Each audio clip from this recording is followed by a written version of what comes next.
Hello, ladies and gentlemen. Welcome to Balls and Brew, the sports podcast here on the Morgan Podcasting Network. I am your host. My name is Rod Morgan. Joining me is my co-host.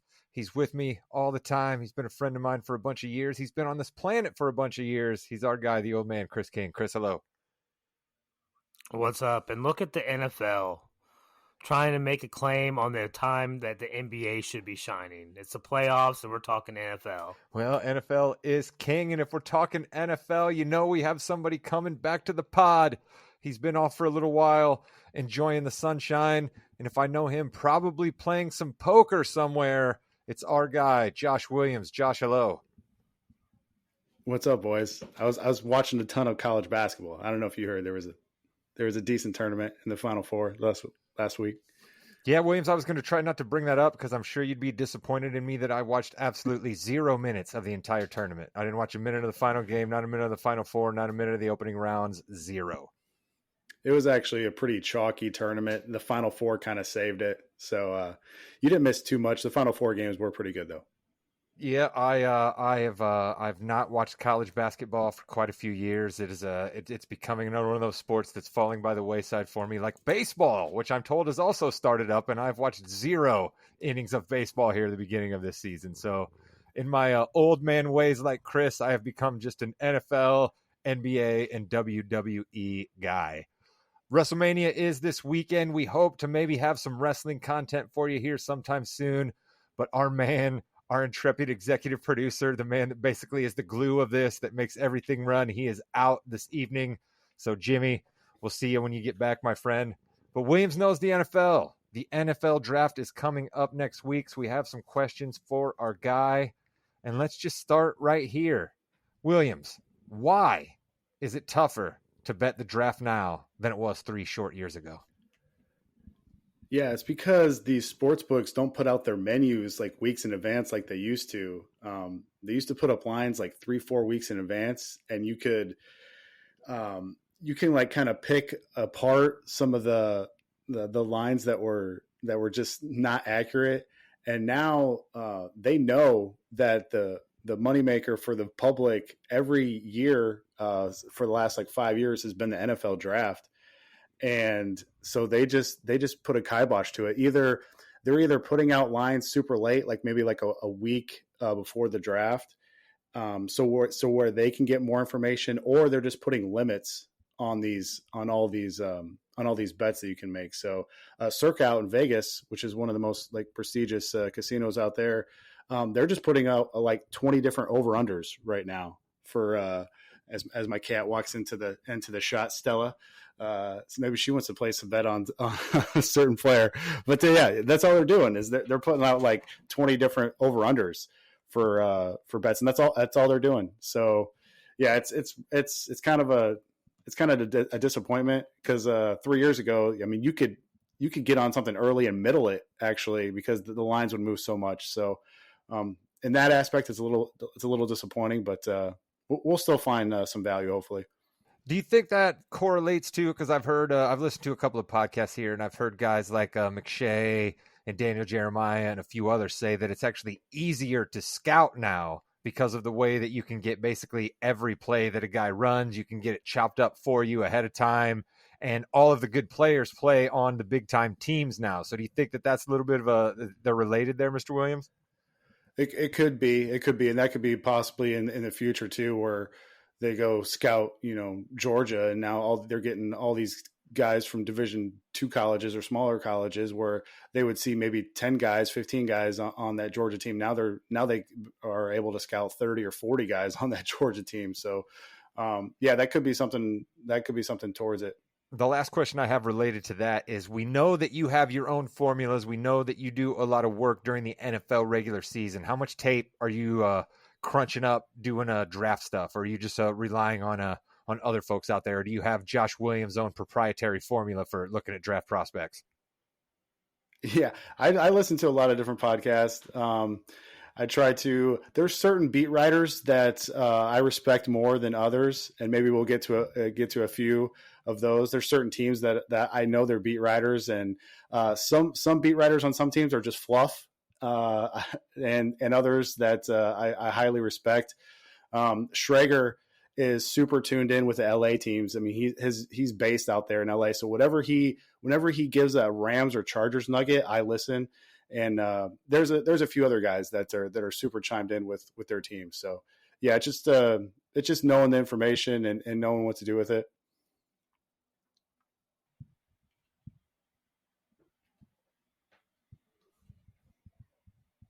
All right, well, let's start here. Let's start at the top of the draft. We know that the Tennessee Titans are going to take Cam Ward, quarterback out of Miami. They certainly need a quarterback for sure. So tell me, in your opinion, Mr. Williams, is it Hunter or Carter at number 2 for the Browns?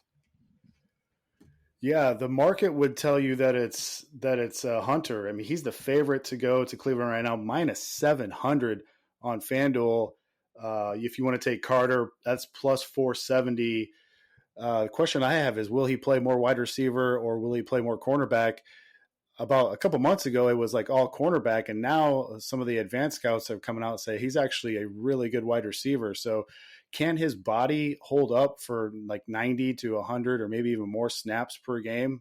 I'm not sure, but it sounds like the market is leaning towards Cleveland right now, taking Hunter over Carter. I like that. That's what they got to do, right?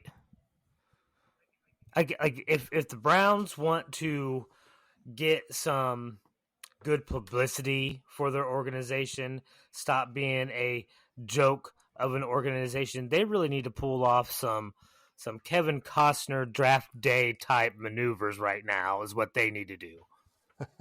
Vontae Mack at 1, no matter what. Nice. I love that. I'm supposed to be the one making jokes, Chris. What are you doing over there? Listen, it's the only thing that can save the Browns in my eyes. I was behind this organization until they dumped. What's your guy's name down in Tampa, Rod? Mayfield. Thank you. Wow. Yes, they dropped Baker. They gave all that money to that other dude from Houston, and it has been a joke of an organization. And I want to see them do well. And a player like Hunter does nothing but give you good publicity, especially if you can get him on the field on both sides of the ball. Well, it sounds like you're going to have to get him on the field on both sides of the ball. He said to quit football if he's not allowed to play both ways. I'm sure there's a little bit of bluster behind that, but that is what he's saying. So, Chris, how about you? You got an NFL draft question you want to ask our handicapper? Yeah, because he's wearing some apparel over there, Rod, that's Chicago. And I was curious if he thinks what the Raiders do is going to affect how Chicago's draft goes. Yeah, it's tough, man. It's like I feel like this draft is so flat. Like there's like 3 or 4, maybe 6 or 7 A-listers. And then when you get from like picks 20 to 60, it's all pretty flat. And I've even heard some people say like really from pick 8 to pick 60, it's pretty flat. And our 3 teams that we like, that we talk about the most on this pod, the Bears at 10, the Cowboys at 12, and the Colts at 14, we're all kind of like in tough spots here, man, because the Bears are kind of just waiting on what the Raiders are going to do. Everyone says that they're going to take Gentry. Pete Carroll now is there. You know, Pete Carroll loves big, powerful running backs. Does he have a lot of say in that, or is it more Tom Brady and the GM Spytek? I'm not sure. So the Bears would love for Gentry to fall to 10. I mean, I can't think of a better running back to put in that Ben Johnson offense than the powerful, explosive, well balanced, well visioned Ashton Gentry.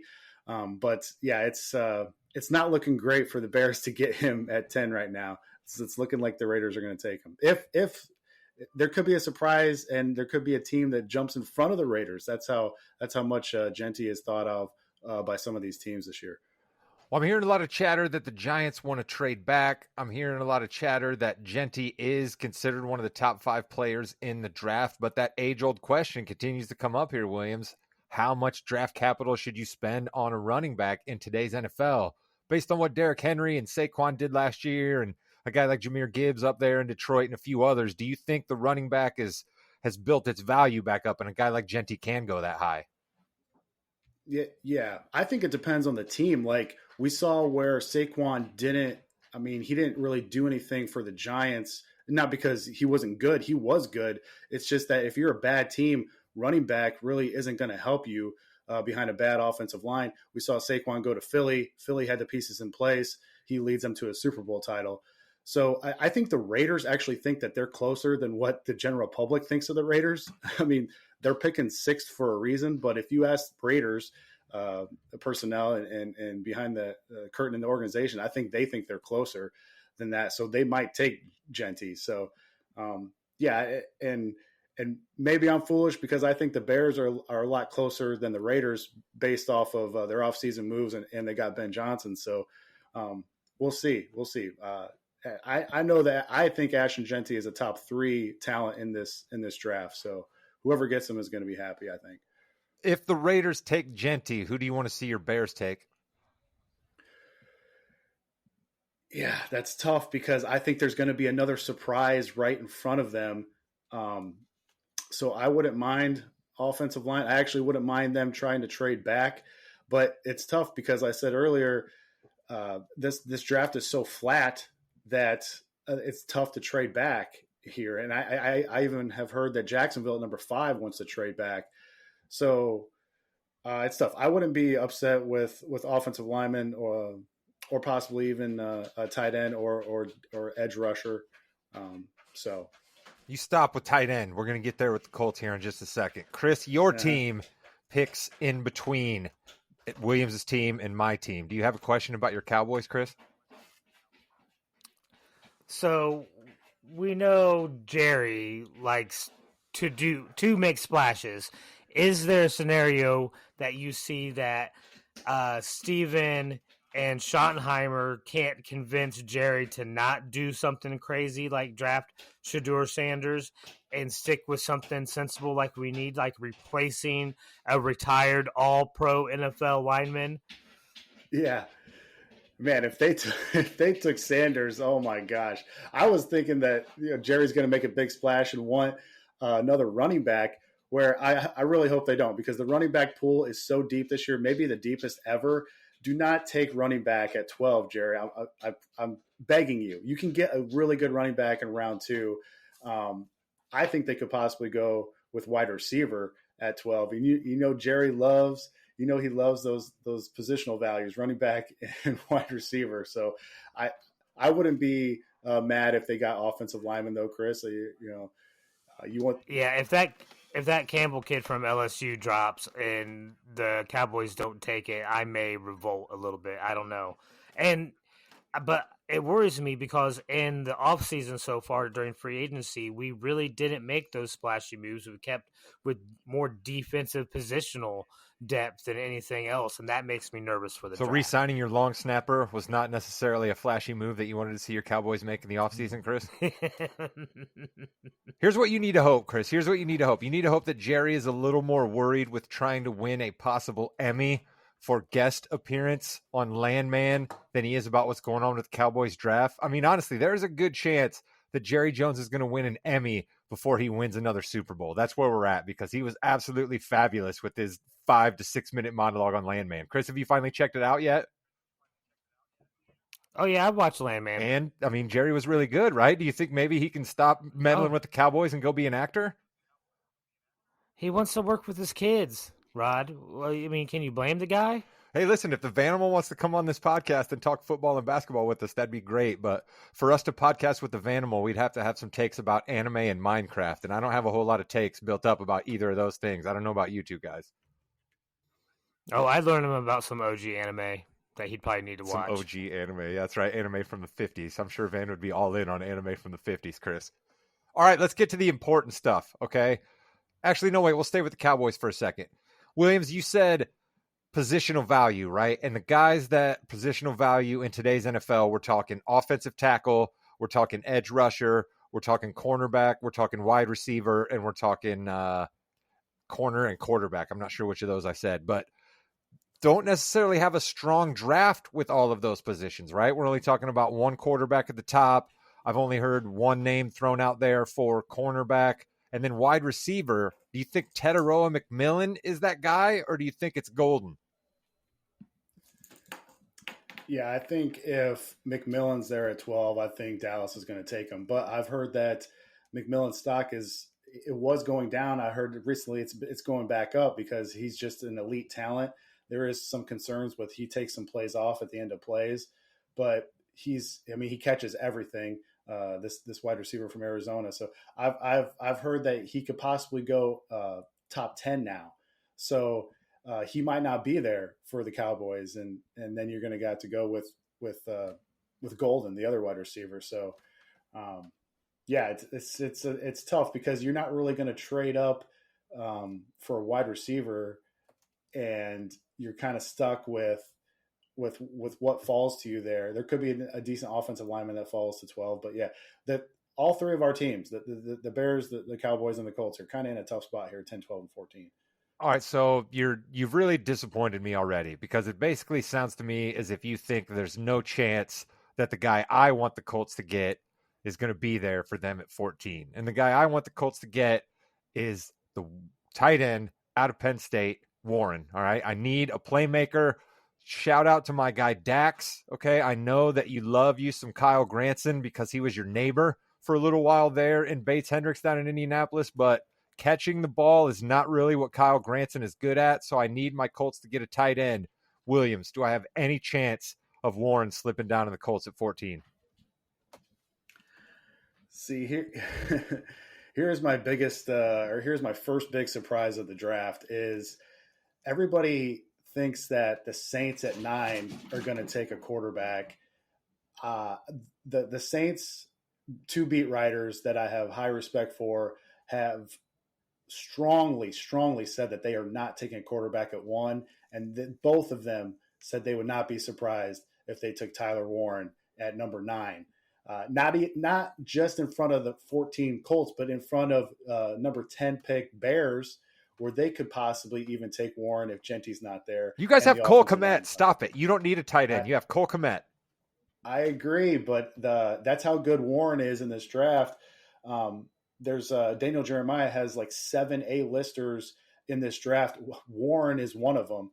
So I don't think he's falling to 14. He might not even fall to number 10. And if you really want to go out on a limb on this draft with that bet, MGM has the Saints at number 9 taking Tyler Warren. You can get that at 9-1 on MGM. Tyler. I was forgetting his first name. That's why I kept calling his last name just that. Thank you, Williams, for saving me there. So who's Ballard going to get then? Right? We keep hearing that Ballard might be on the hot seat. I think Ballard's actually a pretty good talent evaluator. I mean, the performance on the field hasn't been great for the Colts the last couple of years, but they've been right in the running. So who are the Colts going to get then if Warren's off the board? If you want safe pick, safety Malachi Starks is definitely a possibility. He's not going to wow you with a bunch of talent, but everyone raves about him in the locker room. He's a steady guy. He's going to be a good starter in the league for a while. And that's really what you want to get out of this draft. This draft, other than the top like 5 or 7 guys, is you're just looking to try and get like 3 or 4 starters from this draft. And even though Starks wouldn't be a splashy get, he would still be a solid piece at safety for the Colts. They could also go offensive lineman. They lost the right side of the offensive line in free agency, so I wouldn't mind that. It depends on what offensive lineman fall to 14. The top 3 might go in the top 13 picks because Miami, right in front of the Colts, needs an offensive lineman because they've lost almost their whole offensive line. So, like I said, the Colts are in a real tough spot here in this draft. Yeah, see, Chris, a tough spot. Let me ask you this though, Rod. If you can't get your boy Tyler, would you be okay with getting the next best tight end out of the Big Ten? That's Loveland from Michigan. The kid from Michigan, right? Yeah, listen, I'd take that guy. I'd take that guy for sure. Just give me somebody that can catch the ball, all right? Anthony Richardson has trouble throwing the ball, so we need more people that can catch the ball on the other end of AR's errant passes. So give me somebody that can catch. If any three of those offensive linemen are available, that's what they got to go with. So, yeah, well, one last thing about Tyler Warren is why another reason why I think he could possibly go to the Saints is who did the Saints get as head coach is Kellen Moore. He came from Philly. They use Dallas Goedert all over the place. You can use Tyler Warren. He is so versatile. In one of the games this year, he threw for a touchdown. He caught a touchdown and he ran for a touchdown. This guy is super, super versatile. Loveland is more of the better, just straight pass catcher, and he is really good. I don't think if the Colts or if he's there at 14 for the Colts, he could definitely be a possibility. I'm just telling you that Warren is a super, super versatile tight end, and he can be used at anywhere, a lot of different formations. Well, listen, your second team's going to get him. I think he's going to go number 5 to the Jags. Crazy. But listen, Williams, you said this about Kyle Pitts as well, and we haven't actually seen Kyle Pitts light the world on fire. So, I mean, I got to take it all with a grain of salt here. But, Chris, what I was trying to say is this is the problem for the Colts, okay? The last 2 years, the Colts have been in the running to make the playoffs right till the end of the year, and then they don't make the playoffs, and we pick at 13, 14, 15, or 16. And so we're not getting impact players, and we're not making ourselves any better. And I wish that you would stop telling people that I'm pro-tanking, Chris. I'm not pro-tanking. I'm pro-lose games once it becomes clear that you're not actually a contender for the championship. And I see you still shaking your head. How do you not see that the Colts are killing themselves by winning some of these meaningless games at the end of the year and still not making the playoffs? You play to win the Thank game. You, Herm. That's one of your favorite quotes. You say it more than anybody. You do. You play to win the game. I don't care if you are the Bad News Bears and have lost 14 games in a row or whatnot. You still go out there and try your damnedest to win that game. There's no such thing as an insignificant game. All right? The Colts tried very hard to win that game versus the Giants and didn't. So what I'm saying is if you're going to crap the bed and lose that game against the Giants that you have to win when they've got a backup quarterback going, a third-string quarterback going, why not just, lose a couple other games down the stretch and be sitting there at 9, and instead of the Saints taking Tyler Warren, you could get him. I don't see why that's a bad strategy. You're rooting for your team to I'm not rooting for them to lose. I'm rooting for them to get talent. I'm rooting for them to get talent, Chris, and the way the draft works is you have to lose to get high picks. Yeah, but that getting high picks does not mean you automatically get it does. better. Let's look it at does, some actually. Of these teams down Remember when here. the Colts drafted 18? How good were they after they got 18? Huh? Let's see. The Browns haven't been good forever. The Giants haven't been good since Eli. You got the Raiders down there. They're always bad. The Jets, the Panthers, the Saints. These are the organizations you want to be associated with as a fan? I don't want to be associated with the Colts not making the playoffs and then not getting talent on their team. That's what I don't want to be associated with, Chris. I feel like you're trying to put words into my mouth. But let's stick with the tanking motif here, Mr. Williams. You said the Saints don't want a quarterback, but they have Spencer Rattler right now as their starting quarterback because Derek Carr, who's already not good, has some type of a shoulder injury. Okay. You said the Jets might not take a quarterback. And I'm sorry, as much as I love Landry Fields and sorry, Jimmy, but he's maybe not the greatest quarterback in the world. Like, what's happening here? Are people intentionally trying to lose because the quarterbacks coming out next year are possibly better?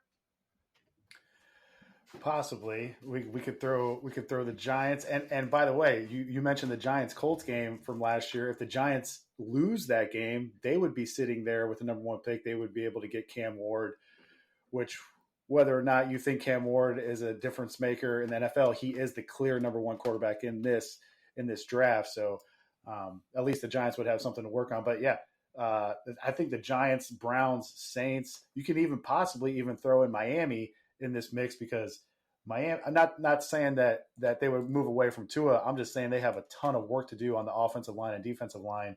There's going to be some teams tanking possibly for Arch Manning, but that might not even be accurate because when has a Manning ever left early? You talk about Arch, you talk about Peyton, you talk about Eli. They never left early. So does Arch come out? And what's even more interesting is what if the first pick is New Orleans and they have the history they have with Archie Manning? Let's go. So it's a huge. I know Chris does not want to pay attention to like the bottom 5 teams this year, but I think it's going to be massively fascinating.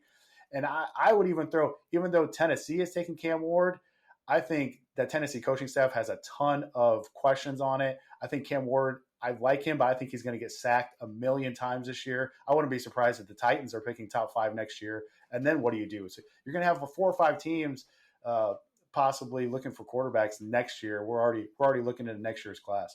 So you're saying angry Brian Callahan might not be the right guy in Tennessee? I'm yelling at my quarterback the second week of the year like nobody's ever seen on national TV before. You're saying maybe that's a bad strategy? It's possibly that he might not work out. And also, we don't even know where Kirk Cousins is going to land. Captain Kirk, he could end up in Cleveland somewhere, or who knows? Your boy Aaron Rodgers. You don't know where he's going to land. Well, didn't he basically just come on McAfee today, and it kind of sounded like he was saying maybe he's not going to play this year, is kind of how I was trying to read between those lines. Did you guys pick up that? I know you guys are both big McAfee guys. Possibly, yeah. I didn't listen to it. That's probably better that you don't listen to the Pat McAfee show, because I'm not entirely sure how much information actually comes out of that show, because Pat's just cutting it up. We're just talking about fun stuff. I'm just trying to spread positivity. Don't pay any attention to what I say. Come on, Pat. That's a story for another time. All right, Williams, let me ask you this. So we've heard an awful lot recently about the Tennessee quarterback, right? Supposedly sticking a gun to Tennessee and saying, pay me $4 million or I'm out of here. And he transferred. Does this relate to maybe why there's not as many good quarterbacks in the draft? Because these guys that aren't going to be surefire top 10 picks can make as much, if not more money staying in college for NIL, because it's the absolute Wild West out there right now. It is, man. It's wild. And then the NCAA has to come up with the contracts for these guys, because these players think that they're way more valuable than what they are. And listen, I think we all agree that the players should get paid, but what's going on right now is insane. And the people covering this is insane. And the coaches, and not only in football, but we've lost a ton of really good coaches because they don't want to put up with it anymore, with the nonsense. So let's get these under contract. Let's do something where you have lawyers involved, or whoever the smartest people involved is, and let's get these under contracts. I mean, you can even have buyouts for these guys, but like what's going on right now, it is the wild, wild west. It's insane with some of these guys and what they think their value is. So you're saying maybe Carson Beck down there in Miami should not be getting $4 million to play quarterback. You're saying maybe it shouldn't be that way, because then he's getting that. And then Nico Amaliava, is that how you say the guy's name from Tennessee? At least with Beck, he got what he got. I mean, he's going for the market. Like the Nico kid, like he almost like held Tennessee under hostage, and it was like, I'm going to pass. I'm going to pass on you guys. And they were like, no, we're done. We're moving on from you. So, and he got less money. Good on Tennessee. Didn't he get less money to go out to UCLA? Aren't they reporting he's only getting about $2 million from UCLA? So it turns out it didn't work out well for him. Yeah, I mean, yeah, like we said, I feel like there's got to be some Nick Saban in place. I heard the name Nick Saban thrown out there, right? Put Nick Saban in charge somehow, because Nick Saban actually cares about the college game, right? Like, don't give me somebody who cares a little bit more about the NFL game. Give me somebody who cares about the college game. Let's get a CBA in place right now. Because, Mr. Williams, you're right. I'm not saying these kids don't deserve to be paid. They absolutely deserve to be paid. But there needs to be some rules. I think you could even have a slot type situation, the way that when you get drafted in the NFL, based on your position there, that's as much money as you can get, right? Like, I think you could do something like that. But all of these kids holding these schools up for money is not good for a couple of reasons. It hurts college football game. And two, here's the other thing that I heard, Mr. Williams. These kids in college are saying, please, please, please, please don't let it get out how much money I'm getting paid, because their dads, their uncles, their cousins, their friends, their agents, their managers are all trying to dip their hands in there. And then these kids are coming out of college without any money anyway. I'm hearing that that's happening to a lot of guys. Yeah. And it's, you can, I mean, imagine being 20 years old and knowing everybody knowing what you make, and just being the big man on campus and transferring all over. And it's just, you're just asking for problems there. It most certainly is the Wild West. We need to solve that. Perhaps that's something that we can talk about at a future date. We said quarterback. We talk about people that are famous. So that brings us to one name, Mr. Williams. Shedeur Sanders, prime time junior. What is going to happen with Deion's boy? Yeah, the over-under right now is 8.5 on where you think he's going to get drafted at. And I think the reason why it was 8.5 is because they think that possibly the Saints might take him at number 9. We've already talked about how their beat writers say that they're just not going to take a quarterback at number 9. And it's funny, like if you watched a Colorado game this year and without the names on the back of the jerseys, you'd be like, oh yeah, I know who Deion's kid is. It's the super athletic two-way player that's playing wide receiver and cornerback, right? And they're like, no, it's actually the quarterback who's super accurate but not very athletic and doesn't have a big arm. You're like, what? How is that Deion's kid? So, yeah, he's got some good traits. Like I said, he's super accurate, but he's tough, right? Isn't that what they say about him too? He's not afraid to stand in there and take hits, which is important in the NFL. Yeah. There was one scout where I read, anonymous scout, that said that he's the most overhyped quarterback he's ever seen. So I don't think he's a round one quarterback. I mean, he probably will go in the first round, but I have him more as a second round talent. But somebody, how everybody always falls in love with the quarterback, and there could be possibly a team that trades up to get him in the back half of the first round. I honestly think that he could fall all the way to 21 with the Steelers. That's where I was going next. The Steelers don't have anything in place with Rodgers by next week. They'll probably move on and say let's take a shot with Sanders. I've heard that Tomlin likes him, so that could be possibly a good thing too. So that'd be the best thing for Shedeur. I mean, honestly, that'd probably be the best thing for Shedeur. Going to a team like Pittsburgh that's got a really good team all around him and a really solid coach like Tomlin would probably be the best for him. Chris, you spent some time in Pittsburgh. What would you rather see the Steelers do? Sign 42-year-old Aaron Rodgers, or hope Shedeur slips down to him, or even move up for Shedeur? What do you think Pittsburgh should do?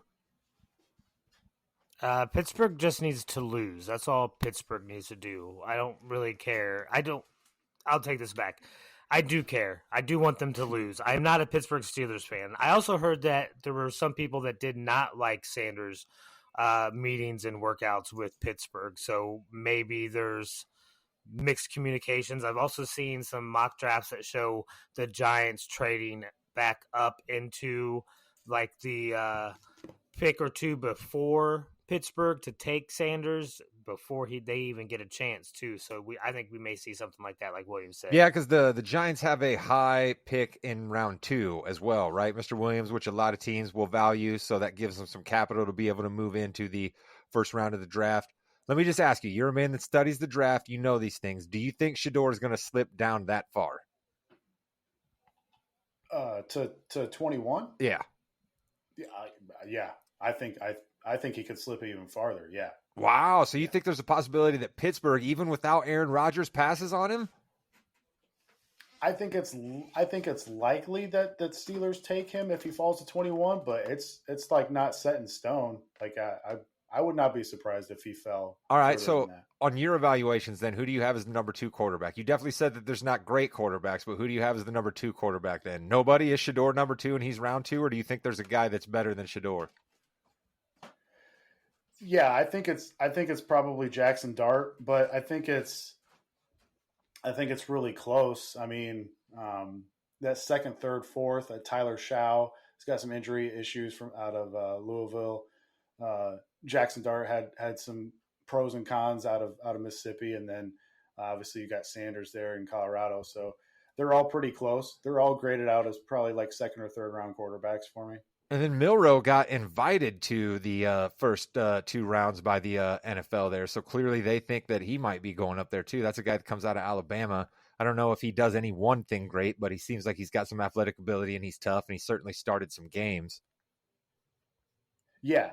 And I hope that the books put out a number on him for what team is willing to draft him, because I have an opinion that if the Saints, we've talked a lot about the Saints on this pod, if the Saints pass on quarterback at number 9, I could see them taking Jalen Milroe with their second pick, possibly even trading up to the back end of the first round to take him, because, again, who was their coach? Or who was their coach this year? It's Kellen Moore, who just won a Super Bowl with Jalen Hurts, who played at Alabama, big, physical quarterback who nobody thought could throw, nobody thought could succeed in the NFL.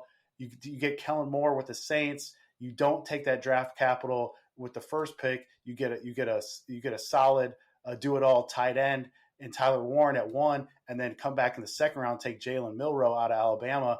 I want the books to put this up. Come on, books. Come on, sports books. Don't be scared of the general public trying to pick off some of your lines. Put this Jalen Milroe over under up, or put up a team who's going to take him. I'm going to bet on Milroe going to the Saints in the second round. All right, and last question I have for you. Do you think that Carter is the best player in the draft then, or do you think it's somebody else? I do think it's Carter. When you watch a football game and you're scared of that other team's player, like when I was watching Notre Dame play Penn State in the Final Four there, the college football playoff, when Notre Dame was on offense, every play I was looking for Carter because that dude absolutely frightened me. And when you're that scared of one single player, I was like, and I was super impressed by Warren too. Like Warren is super slippery. They used him very well, but Abdul Carter is fantastic, and he's going to be a really, really good defensive player in the league for 10 to 15 years, in my opinion.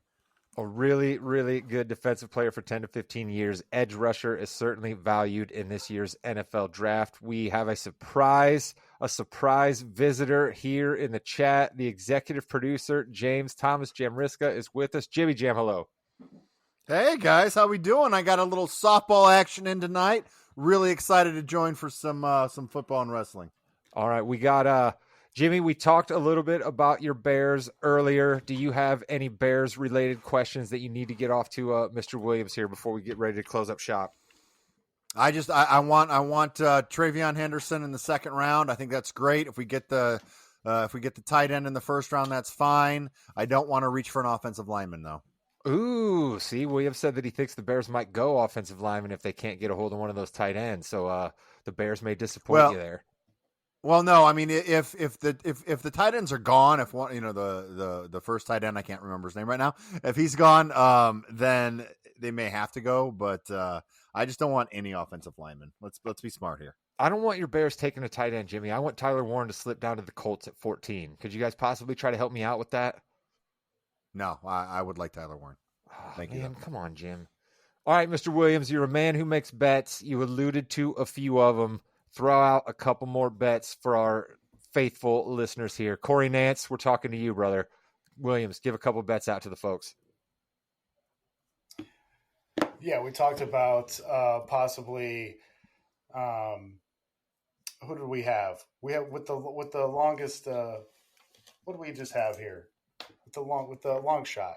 My cat's getting in my way here. It's getting in all my notes. You got to stop putting kitty litter on your notes then, Mr. Williams, and maybe the cat wouldn't be trying to get on top of it. Quarterback to the Saints. I want them to put that up. Let's see. Let's say Chargers to take a running back plus 850 on DK. Peter Schrager, we talked about him earlier. He's very plugged in with both LA teams. He knows the Chargers GM loves to take players from big schools early on, Georgia, Notre Dame, Bama, Ohio State. What does Jim Harbaugh love to do? He loves to run the ball. I think a big, powerful running back like Quinshon Judkins makes a lot of sense out of Ohio State. And Schrager had the same sentiment recently on NFL Live. So you can get that at plus 850 on DK if you want to take a slight long shot there. Nice. And then we always talk quarterbacks in the first round. You have talked that you don't think there's many great quarterbacks, but let's get down to it here. The brass tacks. How many quarterbacks get taken in the first round? Are we literally going to see just one, or do you think that some teams are going to balk and we're going to end up seeing a couple more go at the back end? Yeah, I'm staying away from this one. I'll go under 2.5. I think somebody is not going to be taken. Either Dart or Sanders falls out of the first round. Nice. I also liked what you said there, that this isn't necessarily a draft full of superstars, but it's full of a bunch of starters. So we could actually see teams drafting for positional need and not necessarily taking the best player on the board because there's just not a consensus of who the best is on anybody's board. So it should be an interesting draft. The draft will kick off basically a week from now, right? Isn't it next Thursday? So people still got some time to chop these things up. Mr. Williams, we will have you back after the draft to try to talk a little bit about what we did see transpire and what it might mean for teams moving forward. And Mr. Williams, I know you're not necessarily a huge NBA guy, but you are a betting guy. Is there any NBA bets that you've seen out there that you like? Well, I have one pending here. 3 different parlays pending for the Defensive Player of the Year. I've hit some other legs of that parlay. So I have 3 different ones, and it's all pending on NBA Defensive Player of the Year.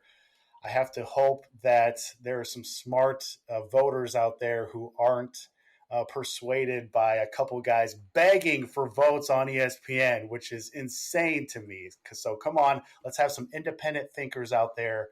And I went with historic trends and math trends on who I thought should be Defensive Player of the Year in the NBA. So we'll see if that works out or not. Well, So who did you pick? I was gonna say, tell me you have bets down on the Cleveland guy. Why can't I think of his stinking name? Mobley. Yeah, that's who's gonna win in my opinion. Williams, you got any bets down on him?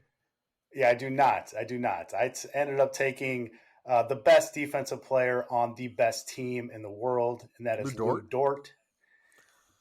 And yeah, that would get you the most money, but I just don't think he's gonna have the votes, dude. I agree. I think it's gonna be Mobley. Yeah, we'll see. I think Jaren Jackson Jr. is a fine defensive player, but I think he fouls too much, and I think that's going to knock him down in people's eyes. But Draymond's had like 5 good games, though. Yeah, he has. He really has. Good for Draymond.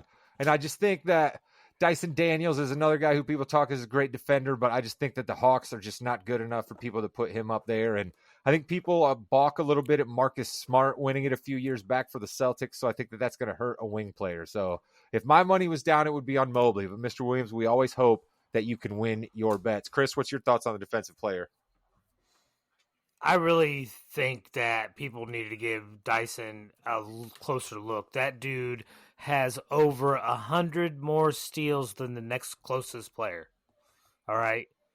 He has over 220 some steals on the season. The next closest was Shea at like 128 or something like that. You do love your stocks. You do love your stocks. You've always talked stocks. You love it when steals and blocks come together and a guy is a good defensive player. Mr. Williams, we appreciate seeing you again after a few weeks off. Have you enjoyed being back on the pod? Did you miss being able to pick up the microphone every Thursday night there for a few weeks in a row?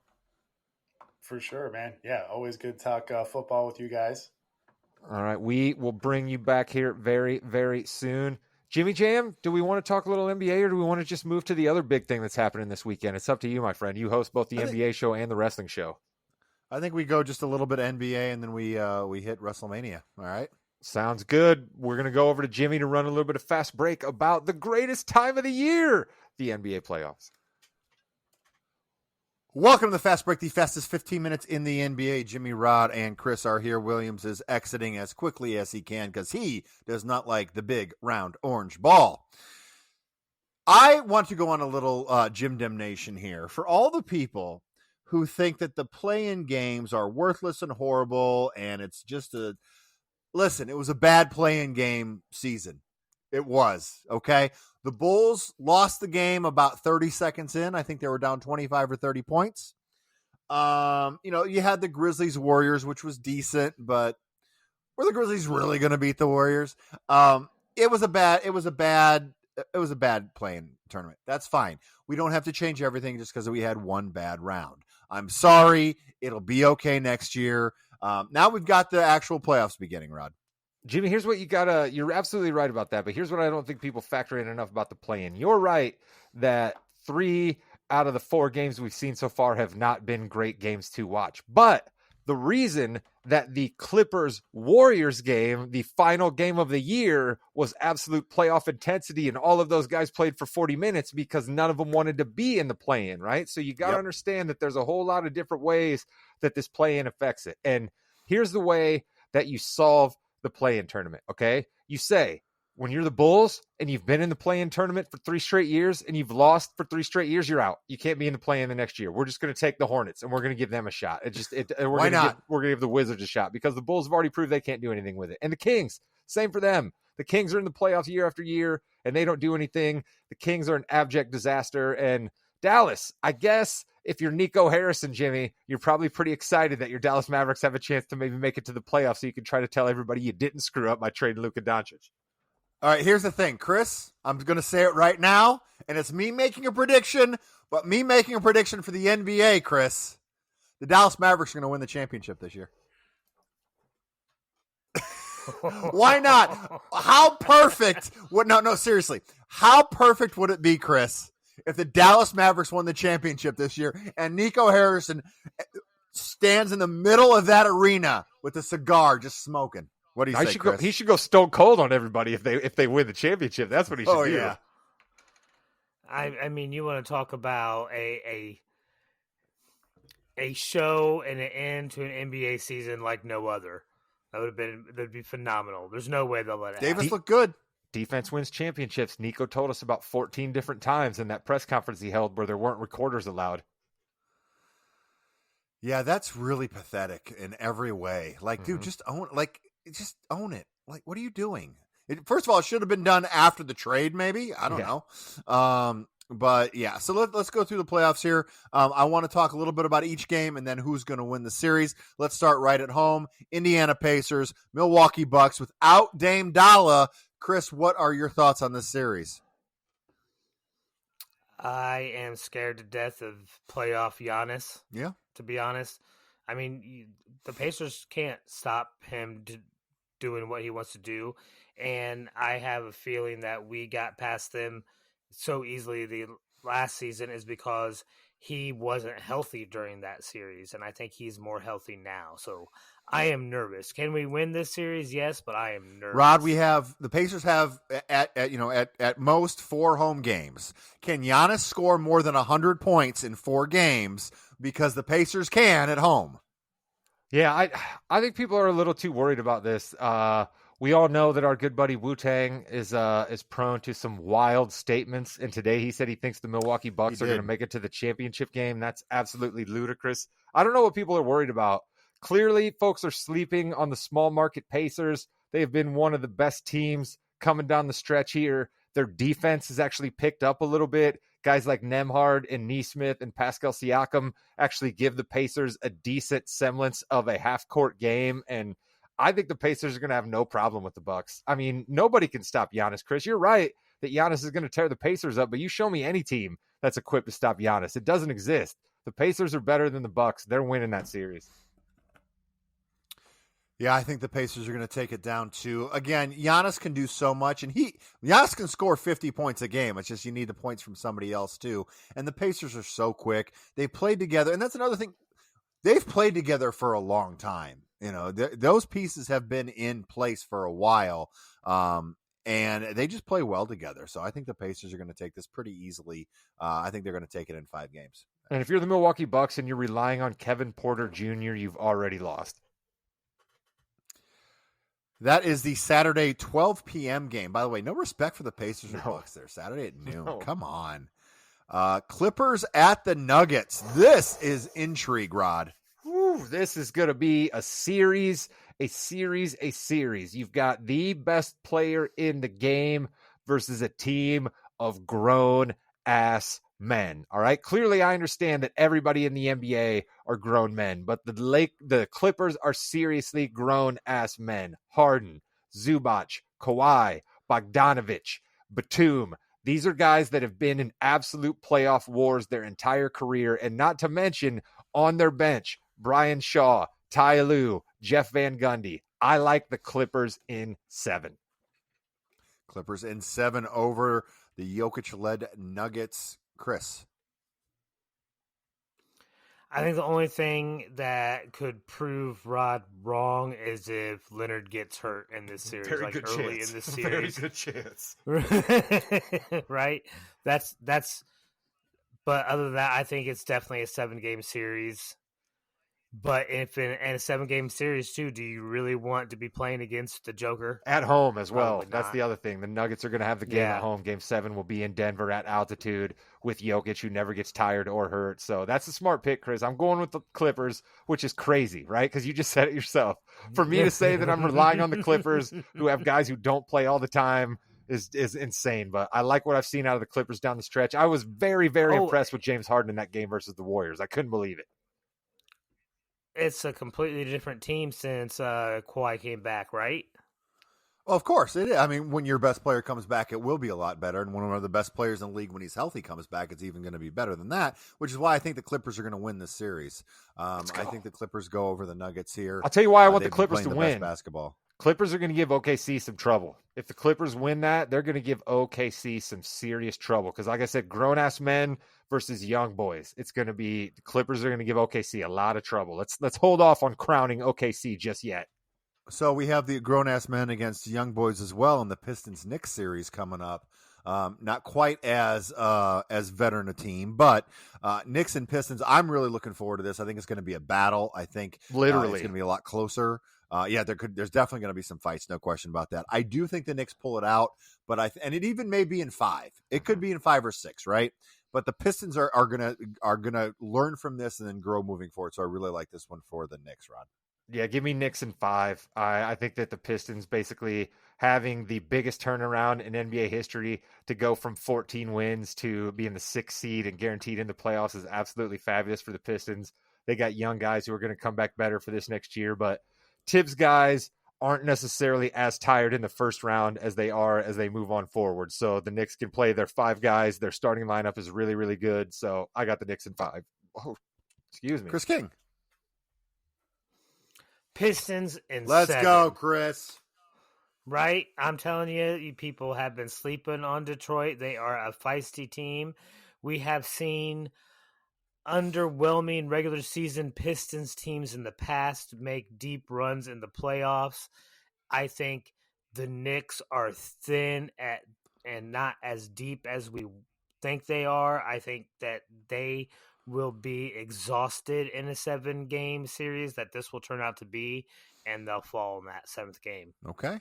On their home court because they're not great at home. Timberwolves at the Lakers. This is a battle of 2 teams that we didn't think kind of would be where they would be. Timberwolves fell a little bit more. Lakers came out of nowhere with the trade they made. Man, I think the Lakers are going to win this one. I think this is going to be like in 6, and I think the Lakers will win. Even though Ant Edwards is having a great season, Rod. Rod's so excited he can't even talk. Give me the Lakers. I'm not picking against Luka Doncic and LeBron. I'm just not. I'm not going to pick a team that's going to rely on, sorry, Chris, but Julius Randle and Rudy Gobert. I mean, certainly we know Anthony Edwards is going to do his stuff, but I'm not going to take a team that's got Julius Randle and Rudy Gobert over a team that's got LeBron and Luka. So give me Lakers in 5. And Chris, how can the Mavericks beat the Lakers in the playoffs if the Lakers don't win this, right? I know you can't, so the Lakers are going to have to win. It'll probably be a gentleman's sweep, and yeah, Rod, you don't have to pretend like I like Julius Randle. The fantasy league is over now, so he's just a normal player on the team. Oh, yes, fantasy basketball.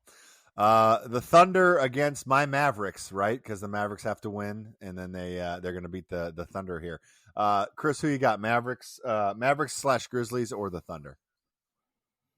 The Thunder. Rod, Thunder. Yeah, I don't like the Thunder, but they're not going to lose in the first round. Yeah, I have the Thunder in all reality as well. I think the Thunder are going to win this one.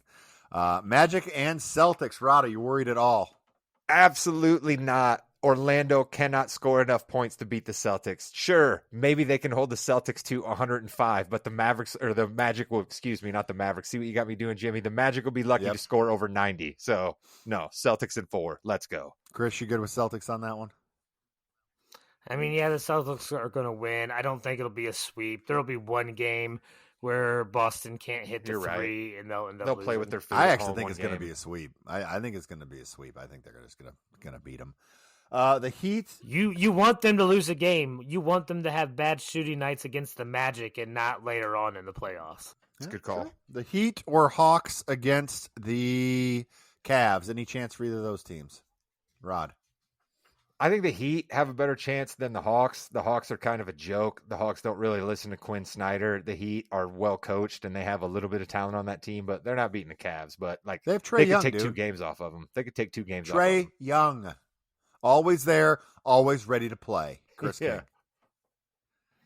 I mean, it's the Cavs. It just depends on who they play, if it'll be in 6 or 5. Hey, Rockets, you had a great season. Fantastic. Good job. Guess who you get in the first round? The Golden State Warriors with playoff Jimmy and Steph Curry and Draymond Green and everybody else. I'm intrigued, Chris. Who you got, Rockets or Warriors?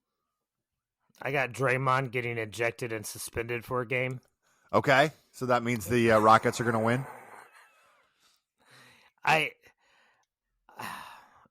I'm going to root for the Rockets, and I'm calling that they are going to win this series and knock the Warriors out of the playoffs. Man, Rod, I'm going to let you go last. I'll go next. I got to talk this through for a sec. Got to talk it through. We got the young Rockets. They're a little nervous. They got Ime, though. Ime, best coach ever. Still don't know what he did. Don't. Something bad, but not Probably. bad enough. Yeah. Okay. Probably. Allegedly. He got fired. It was not good for the... Anyway. But then you got the Warriors. Man, I'm going Warriors. I think Warriors are going to beat the Rockets, and it sucks because then the Rockets are going to trade like 5 people for Kevin Durant. So there you go. Warriors win. Rod. Warriors in 7. They're going to absolutely rip the Rockets' heart out in Houston. The Warriors have a history of ripping the Rockets' heart out in Houston. Certainly those were different iterations of the Rockets, but a lot of the same DNA of the Warriors are still here. Same coach, same Steph, same Draymond. So these guys, I don't know how much it's going to take out of the Warriors to beat the Rockets. Probably a whole heck of a lot. So I don't know how great they're going to be in the second round, but I think Golden State beats the Rockets in 7. Okay. And that will do it for our playoff preview. It's going to be a great couple weeks here. So for the Morgan, yeah, we know, and Balls and Brew, all that stuff over the next couple weeks, we're going to have live reaction on Saturday and Sunday for WrestleMania. If Chris, you can make it, great. If not, that's awesome as well. We love you no matter what. We'll be back on Tuesday and Thursday, softball pending, of course, next week to talk. Tuesday, we're going to talk a lot about the recap for Raw and what's moving forward. And then Thursday we'll be live during the NFL draft. It'll be, midway through the first round. So we'll be able to kind of see what's happening and react live. So that'll be pretty cool too. Looking forward to it. Love reaction pods. There's only certain events in the WWE that will get us to come out live, and WrestleMania is certainly one of those. The granddaddy of them all, taking over Las Vegas as we speak right now. Goodbye, Internet. Welcome to the Yeah We Know podcast, part of the Morgan Knows Podcasting Network. You're in the ring with Jimmy, Chris, and Rod, and it is time, gentlemen, for WrestleMania. Are we excited? 1 to 10, Rod, where are we? 5. That's what I figured. Thanks, Rod. Appreciate that. Chris King, where are we? I'm at a 7.5. I'm more on the 7.5 scale. I really am. I think that they've done a pretty good job over the past couple of weeks building some things up. Not as big as it was last year, in my opinion, just because of everything that was hitting. But I still think there's a lot of good stuff going on. We have 2 nights, as we have come accustomed to, and the first matchup is the Yeet Man himself, Jey Uso, against the World Heavyweight champion Gunther. Jey Uso will send the crowd to the bathrooms. I don't know, because it's the first match. Will send the crowd in a frenzy when he wins the championship over Gunther. My prediction, Jey Uso is your new World Heavyweight Champion. Chris King. Gunther retains. You just love people to have misery, don't you? You're gonna have a 4-hour show, and the first thing you're gonna do is disappoint people. Think about that quick emotional ride you're going to get, because they're going to be yeeting all over the place at the beginning of the show, beginning of the match, in the middle of the match, and then they're just going to get depressed instantly because they're going to realize that Jay never had a chance against Gunther, and Gunther will choke him out and make all you professional wrestler fans mad. All you professional wrestler fans. Rod, I love Chris because he has a podcast on professional wrestling. He watches professional wrestling. He's a fan, but it's you guys. Yeah, well, he's new. You know what I mean? Somehow he likes to write himself. Yeah, he's only been here for 4 years. Yeah, he's new. He's only been watching wrestling for a couple of weeks. My question is this, Jimmy Jam. They love to open the show with big time entrances. So what are we going to do to up Jey Uso's entrance? Or are we going to up Gunther's entrance, right? Like is we can't have Jey repelling in from the sky. We've seen that out of Logan Paul. We've seen that out of Shawn Michaels. Are we going to have a bunch of Islanders dressed up in all island gear playing drums as Jey Uso's coming out? Like what are we doing? How are we making Jey Uso's grand entrance at WrestleMania?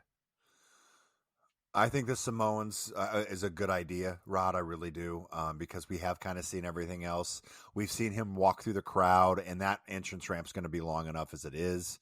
So I expect something pretty big following him out, though, and maybe opening up to the WrestleMania crowd with all the Samoans down there. I think that's a good idea. Gunther, there might be an orchestra playing for Gunther. There could be. I could see that. And give me Jey Uso, because I'm with you, Jimmy. They're going to get the crowd up on their feet, all excited to see Jey Uso put a belt over his shoulder, see Jey Uso crying, right? Like he'll probably get pretty darn emotional because he's been in the WWE for a long, long time. People didn't think his son will be there. His brother will be there. His Heck, uncle. Roman Reigns might come out. Who knows? No, he won't come out. No, he won't come out. And then The Rock won't be there either because apparently The Rock's filming a movie. This is what I'm hearing now. I keep thinking The Rock's going to show up, and I hear that he's filming a movie, so he's not even going to be at WrestleMania. So Jey Uso gets the crowd fired up. Give me Us. Day one, Jimmy. Down since. In the second match on the show, I'm predicting Jade Cargill versus Naomi. This has got to be quick. It's going to be another great entrance for Naomi, as always. Quick match. Jade Cargill's got to just beat the crap out of her, Chris. Oh, yeah, it's got to be a statement beatdown, right? Like, there should be no doubt, and Naomi should have no chance. Rod? Yeah. Jade wipes the floor with Naomi. We're the closest thing we're going to get to a squash match the entire WrestleMania. Hey, Chad Gable, you're going to have a singles match at WrestleMania. Wow, that's exciting. That's amazing. Yeah, it's you against Rey Mysterio. That's going to be an amazing match. What's it for? Like the IC title? Did I beat Gunther? No, you're El Grande Americano, and you are going to be facing Rey Mysterio in a luchador versus luchador match. Rod, who you got? El Grande Americano or Rey Mysterio Jr.? Give me El Grande Americano. I think that he wins this match versus Rey Mysterio, and then that can build up El Grande for a few more weeks of story before it's actually truly revealed that he's Chad Gable. We all know it's Chad Gable, but the WWE still keeps trying to play that it's not Chad Gable. So he wins this match. He wins it dastardly, and we roll on with the man from the Gulf of America, El Grande Americano.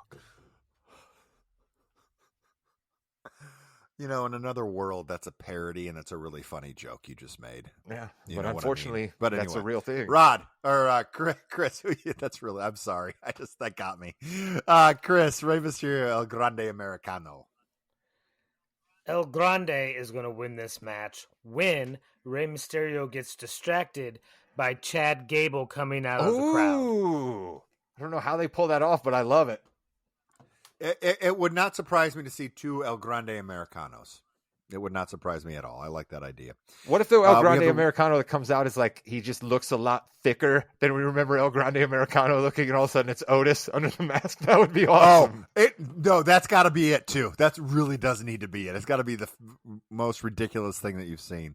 World Tag Team Championship match: the War Raiders versus the New Day, the bad guy New Day. Rod, who you got? War Raiders or the New Day? I think it's awesome that the War Raiders are getting a match at WrestleMania. I know they were involved in the 4-way match a few years back, the Hollywood WrestleMania, but it's great that the War Raiders have come back and wrestled. I think they've actually helped elevate the tag team scene with New Day being bad guys, but give me New Day. Chris. New Day? Yeah, I think I agree with Chris. I think it needs to be the New Day here, and we'll just continue the ride and see where it goes. Hopefully, they can elevate these belts a little bit more. War Raiders, they were just introduced so horribly. The Viking Experience, like, what is that? Is that a show? Is that a ride you go on at Disney World? No, it's a tag team. What's going to be next? I think next it'll be LA Knight versus Jacob Fatu. I'm really intrigued in this match. I am. I think they're going to have pretty good chemistry. I don't know if Fatu wins this. I don't know why. I just don't see him winning this. I don't see him winning the championship. There could be a disqualification, something like that. No, I'm going to go LA Knight. No, no. Listen, Fatu is winning this. LA Knight's going to put up a hell of a fight, but Fatu is going to win. Let's go. LA Knight is huge. I say it all the time. Guys that are huge don't have to have belts around their waist. LA Knight is huge. Give me Fatu because he is on the fast track. He is, and that's why I don't know if he's going to win this one. I don't know why. That makes sense. That makes sense, I suppose, but I just think that it's another one of those that, like, even though he's supposedly the heel in this, the fans want to see it. Give me Fatu. I'm looking so forward to this match just because two guys, one-on-one, look where we've come. I think it's terrific. Chris, who you got? Yeah. Light the beam. Let's go, Chris. Light the beam. Yeah, I think the beam, you can get the beam from Sacramento. They certainly don't need it out there anymore. They don't need it anymore. And then we have the co-main events or whatever you want to call it. Tiffany Stratton versus Charlotte Flair. So yesterday I watched a little Athena versus Mercedes Moné, or Ember Moon against Sasha Banks for you WWE fans on AEW. And they had a very, very solid matchup. Had some miscues here and there, and I kind of see this going in that direction. I don't know. I don't know who's going to win this. I'm going to pick Charlotte Flair, but I don't feel good about it, Chris. Yeah, right. I think Charlotte Flair's going to win probably, and I don't feel good about it. So I'm going to root and say Tiffany Stratton's still going to win, and it is Tiffy time. It's Tiffy time. So you think Charlotte's going to win, but you're picking Tiffany. I like that strategy because you're right either way, or you're wrong both ways. Yep. Kind of depends on who's talking to you. I'll say you're right either way. Rod is definitely going to say you're wrong either way. Rod, who you got? Tiffany. It doesn't help me. I don't like having to say it, but I think Tiffany's going to look bad. I think Charlotte's going to look bad because she's going to come across as mean for not helping Tiffany when she messes up a spot, because that's what Charlotte does. But they want Tiffy time to be a big deal. They need to create other big female stars. They've tried with Io Sky. It's not working. They've tried with Liv Morgan, and I suppose she's kind of up there. Becky Lynch is doing improv and says she's not going to wrestle for a while. So they're desperate to make Tiffy a big deal. And how do you make Tiffy a big deal? She beats the 14-time greatest women's wrestler ever, Charlotte Flair, at WrestleMania. So it pains me to say it, but Tiffy wins. Khan was on the Bill Simmons podcast, said a lot of interesting things, but he did mention Liv Morgan as being one of the big stars they have on the women's division. So that's pretty cool. He also said that AEW wrestlers, as soon as their contracts are up, are all going to go to WWE.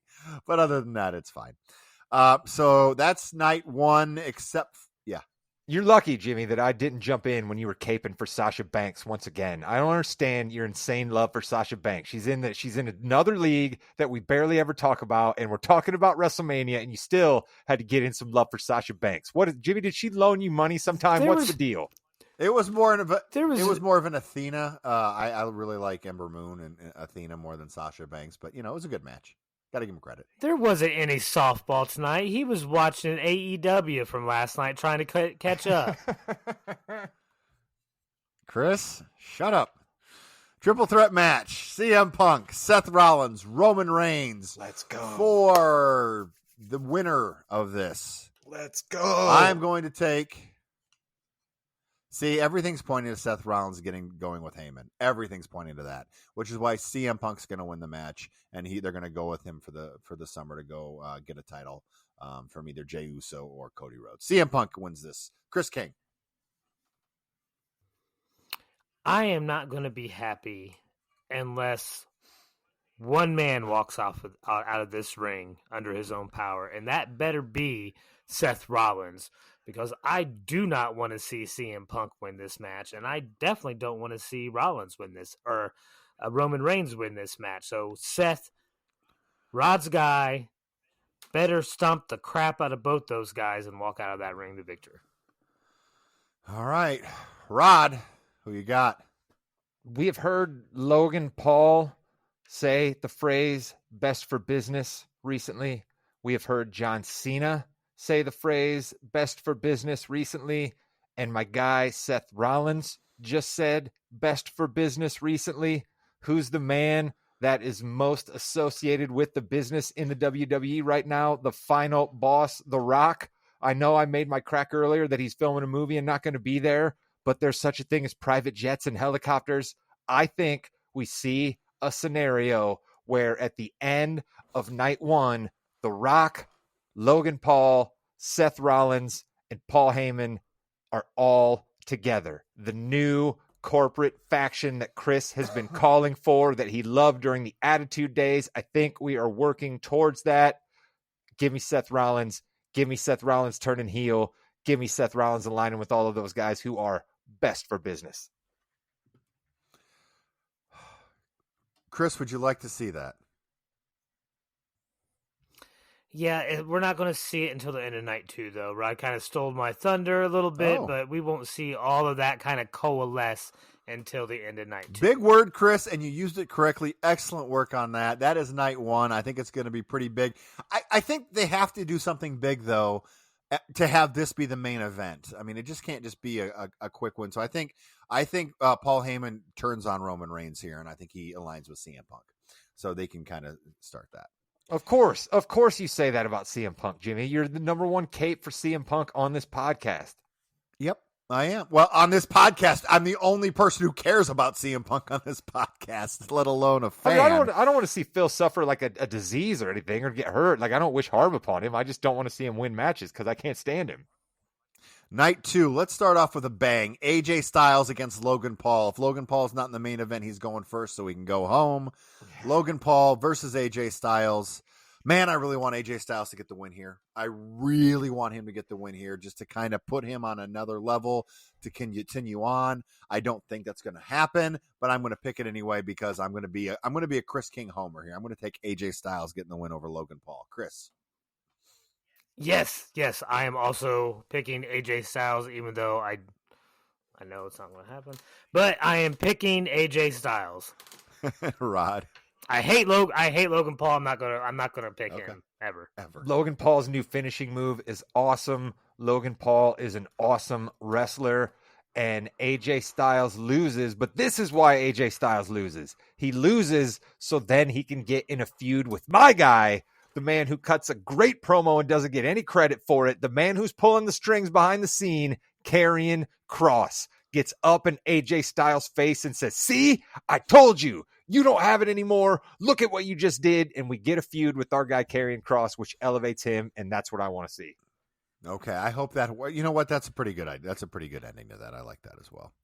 The Sin City Street Fight. The match we've known's been happening for months. We like both of these guys. We do? We just don't really know if we care about both of these guys in this aspect. Drew McIntyre, Damian Priest. Chris, who you got? All joking aside, WWE, give my boy Drew a victory in one of these feuds, all right? He won last year at WrestleMania. He has the championship. He did. He did. Listen, and these I didn't say he didn't. Let me finish my point. Sorry. But he loses 2 out of 3 to Punk. He loses 2 out of 3 to Rollins. He lost 2 out of 3 to Kerry. Chris muted himself.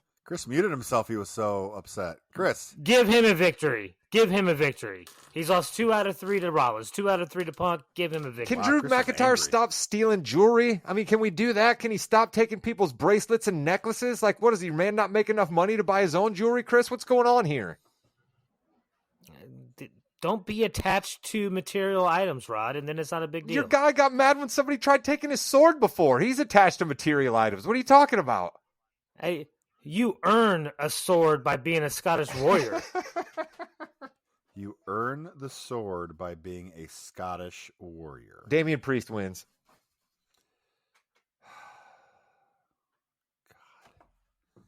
I guess if Logan Paul wins the first match, Damian Priest has to win the second match, right?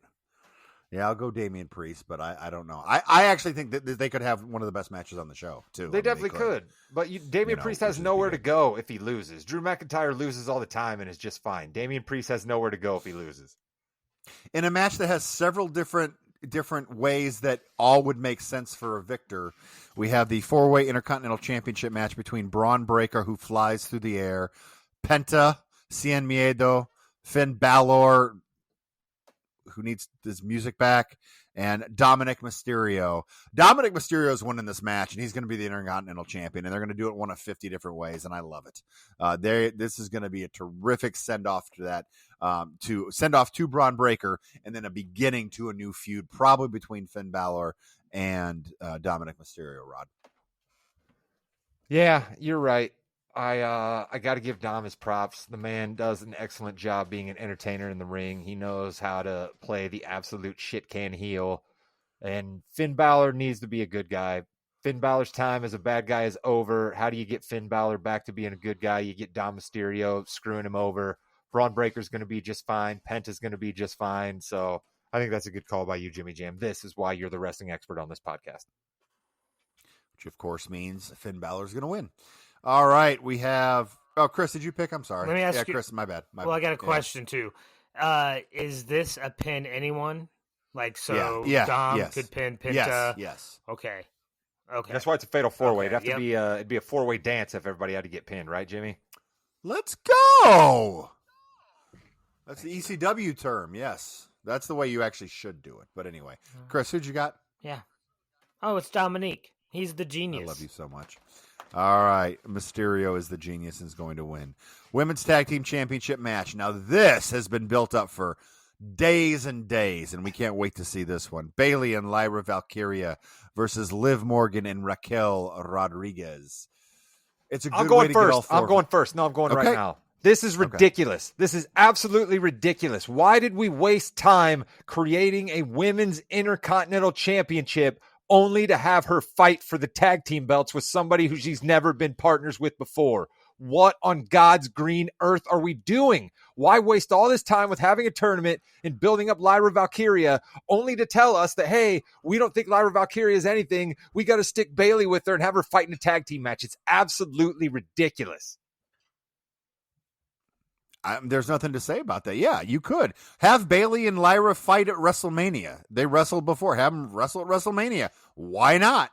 Have Lyra retain. That's fine too. They wanted Liv on the show for sure. But you know what? Then have Liv go against Lyra Valkyria. Oh, wait a minute. What about Chelsea Green? Where's Chelsea Green at? Your MVP on the women's side for the year. I don't see her on here anywhere. This is ridiculous. Now, that means, Rod and Chris, she will be on the show, and she will be complaining, and it will be hilarious. Yes. But she should be wrestling in there. Chris, who you got in this match? Oh, Liv Morgan. Yeah. Rod, Liv Morgan going to win? Yeah. They're going to win? I hope so. I mean, the whole need to have people have two belts is just a little bit ridiculous. So, yeah, it's got to be Liv and Raquel. Io Sky's your champion. Rhea Ripley and Bianca Belair are your challengers in a three-way match, whatever this is called, three-way. I think triple threat. Thank you. Chris, who you got here? There is only one person I can root for this match right now. I love that. And that is the Queen of the Sky. Give me Io Sky over both the EST and Rhea She's Ripley. the genius of the Sky. Don't you dare say the word queen about anybody that wrestles on the female side other than Charlotte Flair. Oh, look at him getting hot. No, when she's not a member of the Party Crashers, I am a fan of Io Sky. That's fine, but she's the genius of the Sky. She's not the them, queen of anything. Charlotte Flair's the queen. I can call whoever I want. No, you queen. can't. I don't think she has that copyright written. Yes, she does. She's from the Queen City. She's the queen. That being said, I also think Queen Io Sky is going to win. What are you doing? What are you doing? You know she's the genius of the Sky. You're just doing that just to get me even more fired up. Of course I am. Why wouldn't I? So, Rod, who you got? Give me the EST in a dastardly, dastardly turn where she becomes heel because the fans are all fools. The fans are fools. The way they have turned their back on Bianca Belair sickens me. All Bianca Belair does is show up all the time and give everything she's got, cut good promos, make her own wrestling gear, make her own referee gear. Bianca Belair is a stone cold solid star, and nobody in the crowd cares about her. So fine, have her be a bad guy, because Rhea Ripley looks like an absolute whiny person right now. I do not like what they have done with Rhea Ripley. I do not like that the crowd doesn't like Bianca Belair, and I do not like that Io Sky absolutely matters none. So give me EST. You can't spell WrestleMania without EST. Cody Rhodes, John Cena, the main event of night 2 of WrestleMania. John Cena will be booed. Cody Rhodes will be cheered. And I think John Cena is going to walk out the undisputed champion. I think that something bad will happen to Rhodes where he gets screwed over and they continue this feud on for a few months after. But I think John Cena is going to make everyone cry because he is going to ruin wrestling and be the new champion. Chris King. Yep, John Cena wins. Walks out with The Rock, Logan Paul, Seth Rollins, Paul Heyman, maybe Gunther, and that's the new corporate entity that is the bad side of the WWE that Rod alluded to earlier. It's interesting that you Gunther in there randomly. It would give them both champions, so that is something, and a champion that would actually be on television all the time. Because right now you have 2 of the 4 aren't going to ever be on television, so we need to remember that. Not a bad idea. A little something different to kick off the new year in WWE. Rod, who you got? Give me the American Nightmare. I don't think they give John Cena the belt as a heel. I think John Cena wins the belt that breaks the record when he finally gets over himself and comes back and apologizes to the fans, and that will happen at War Games. Give me Cody Rhodes. The story continues. I'm excited. It's WrestleMania. You know, it's this weekend. We're going to have a lot of fun with it. You forgot something. You forgot something, Jimmy Jam. Who is Randy Orton going to fight? We're getting a surprise Randy Orton match, are we not? Oh, that's right. I forgot we are getting a Randy. Why is that not on here? So now, because he doesn't have an opponent right now, but I mean, he's not going to have one until WrestleMania happens, right? It's going to be solo, though, right? Isn't that what they're leading it to? I hope not. I listen. I said it last week. It would blow the roof off the place if you say his name and he appears is the opponent. Let's go. I wished a lot of things. Listen, I got Pete Dunne's name changed. You did. And okay? What did that do for you? Shut up. I got DIY back together. And what did that do for you? Shut up. I missed on Gunther going back to Walter. You did. Shut up. I'm going to try to get, and we got him in the Royal Rumble. That was a little easier to go with, though. I think Joe Hendry would be an amazing. This is the time to do it. Bring him in and have him win. He is he needs to win, though. He does need to beat Randy Orton. So I'm going to go Joe Hendry over Randy Orton. Chris, I believe in Joe Hendry. I think it's going to be Randy versus Solo, and Orton's going to get that win. That would be such a boring. Oh, gosh. Rod. Randy versus Sammy. Sami Zayn reappears to cheers and screams, and people go wild for Sami Zayn. And he comes out and he says, you know what? Kevin and I were fighting, but some things happen in life that are bigger than people getting in fights. My guy, Kevin Owens, I hope is going to be good someday. I'm here to fight for Kevin Owens' honor. Sami Zayn versus Randy Orton. Let's go. That's the only thing that would make me happy if it's not Joe Hendry, because, you know, they love him in London and Paris and Tokyo, America, Scotland and Canada and Mexico. They all believe in Joe Hendry. I believe in Joe Hendry, but if it's not Joe Hendry, give me Sami Zayn. So if it is Sami Zayn, I think that happens on Friday when they announce it, and then Saturday, Sunday, because you don't want to boo Sami Zayn if people think it's going to be somebody other than Sami Zayn. So I think they announced that on like Friday, just to be safe. People are going to boo Sami Zayn? What world do you live in? Why is Sami I Zayn don't getting think they would- booed? No, I guess not. I don't think so. It could be Nick Aldis too. You never That'd know. be cool. That would be cool. It'd be great for him. It'd be awesome for him. And he's younger than like half the roster. Yes. So I think he'd be He's definitely younger than Rey Mysterio and AJ Styles, two guys who are fighting on this card. I think he's only like 38. He's not. I don't think he's 40 yet. That's what I need mean. to Rey look at Mysterio's 50 and AJ Styles is in his late 40s. So yeah, give me Nick Aldis for sure. That'd be cool. I don't think that would get nearly the crowd pop, but it would be cool. Yeah, Nick Aldis is 38. Now, it wouldn't get the crowd pop, but you know what? It'd be kind of a cool story, and that'd be fine. Well, guys, you ready for WrestleMania?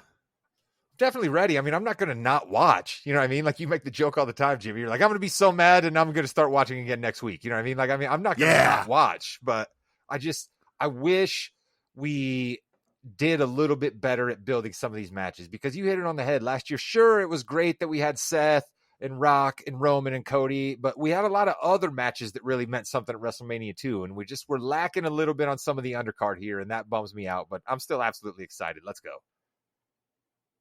And with that, you've been listening to the Yeah We Know podcast, part of the Morganinos Podcasting Network. In the Ring with Jimmy, Chris, and Rod.